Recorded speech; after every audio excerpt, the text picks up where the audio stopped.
বিসমিল্লাহির রহমানির রহিম। কাস্টমার হচ্ছে এসিটি হচ্ছে কমপ্লেইন দিয়েছিল রেগুলার যে সার্ভিস সেটার জন্য। তো আমরা গিয়ে দেখতে পাই এসির মধ্যে হচ্ছে স্টিকার লাগানো। কাস্টমারকে আমরা জিজ্ঞেস করি, এসির ডিসপ্লের মধ্যে কেন স্টিকার লাগানো? কাস্টমার আমাদেরকে বলেছিল যে ডিসপ্লের যে আলো সেটা হচ্ছে চোখের মধ্যে হচ্ছে পড়ে।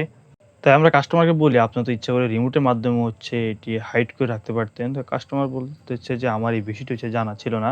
তো রিমোট দিয়ে হচ্ছে আমরা খুব সহজেই ডিসপ্লের যে আলো সেটা হচ্ছে আমরা মুছে ফেলতে পারি, অর্থাৎ হাইড করে রাখতে পারি। আবার সুবিধা অনুযায়ী হচ্ছে আমরা ডিসপ্লে বাটন প্রেস করলে তাহলে হচ্ছে আলো যেটি সেটা হচ্ছে চলে আসবে।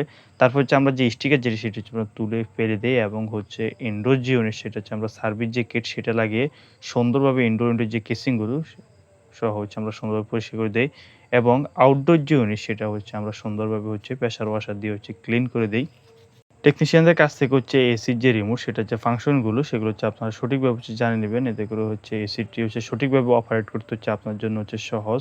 এসির যে কুলিং কয়েল গোল্ডেন ফিন দেখতে পাচ্ছেন একবারে হচ্ছে পরিষ্কার হয়ে গিয়েছে।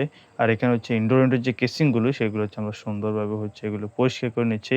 আউটডোর যে ইউনিট সেটা হচ্ছে আমরা সুন্দরভাবে প্রেশার ওয়াশারের সাহায্যে হচ্ছে পরিষ্কার করে নেওয়া হয়েছে। তারপর ইনডোর যে ইউনিট সেটা হচ্ছে আমরা চালিয়ে এসির যে কুলিং যে পারফরম্যান্স সেটা হচ্ছে আমরা চেক করে নিচ্ছি এবং কাস্টমারকে হচ্ছে এসির যে রিমোট যে ফাংশন অর্থাৎ ডিসপ্লে বাটন যদি প্রেস করে তাহলে হচ্ছে এসির যে ডিসপ্লে সেটা হচ্ছে অন অফ হয় সেটা হচ্ছে আমরা কাস্টমারকে হচ্ছে সুন্দরভাবে হচ্ছে দেখিয়ে দিচ্ছি। তো রিমোটে থাকা ডিসপ্লে বাটন যদি আমরা প্রেস করি তাহলে হচ্ছে ডিসপ্লেটা হচ্ছে অফ হয়ে যাবে। আবার যদি আমরা ডিসপ্লে বাটন প্রেস করি তাহলে হচ্ছে ডিসপ্লেটা হচ্ছে আসবে।